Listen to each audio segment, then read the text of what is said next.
So I'll be doing chapter 5, problem 31.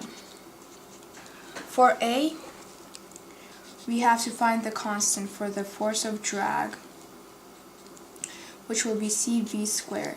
We know that V equals 9.5 kilometers per hour, and by doing simple mathematics, we can find this in meters per second. 1 hour, 3,600 seconds.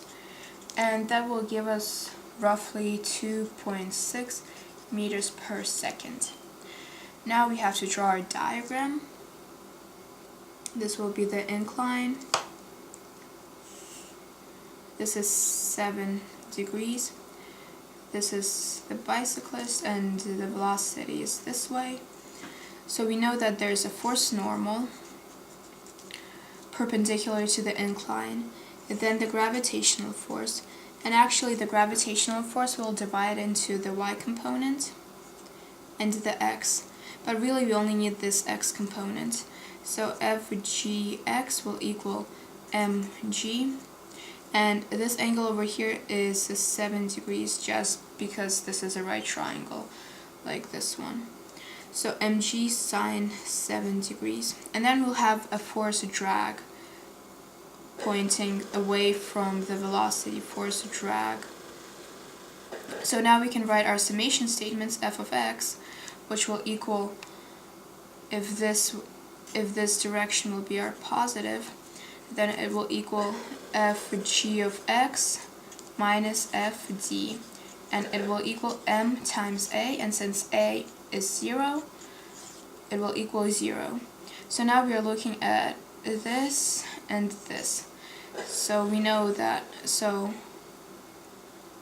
mg sine 7 degrees, which is this, minus cv squared, which is f force drag, will equal 0. So now we can manipulate this equation to find c, which will give us mg sine 7 degrees over v squared, 80 kilograms times 9.8 meters per second squared times sine c 7 degrees over 2.6 meters per second squared.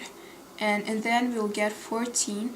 Now if we look at the units, we have kilograms on the top, we have seconds squared on top and bottom, so they cancel out.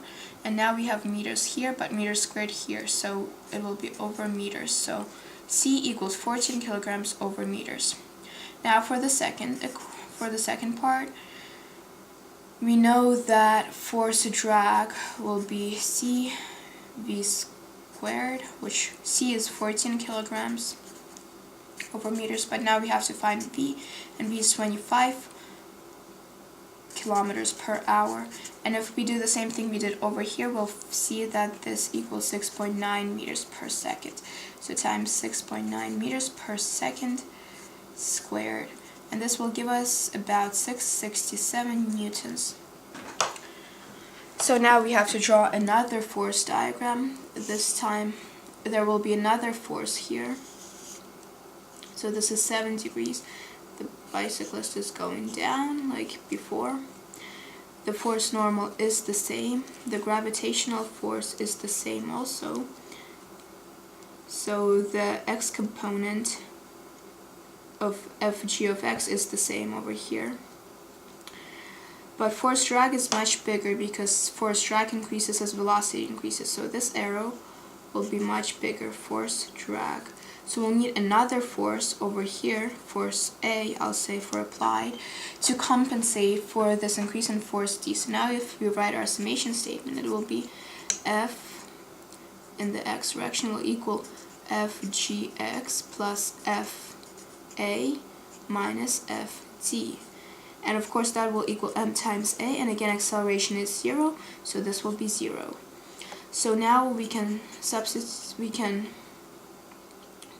do this as Fa equals Fd minus Fgx, and that will give us Fd equals 667 newtons, and Fgx will be 80 kilograms times 9.8 meters per second squared times sine 7. So basically mg sine 7 degrees. So, and when we add this together, or subtract, we will get that the force A is about 571 newtons. And because our velocity was given to us with 2 sig figs, we have to give 2 sig figs in our final answer, which will be 570 newtons. This is the final answer.